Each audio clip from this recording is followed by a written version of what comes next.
16වෙනි සියවසේ කෝට්ටේ යුගයේ වත්තෑවේ හිමියන් විසින් රචිත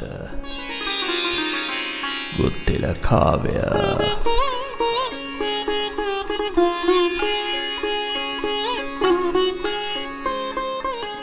දෙවැනි තුන්වැනි තත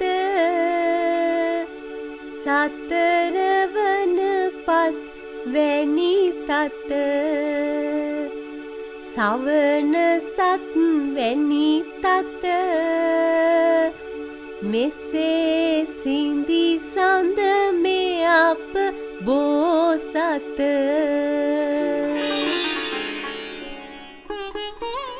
මේ අපගේ බෝසතාණන් දෙවන තුන්වන තද්ද සිව්වන පස්වන තද්ද සවන සත්වන තද්ද මුල් තත සිඳිසේ මේ ආකාරයෙන් සිඳ දෙවන කල්හි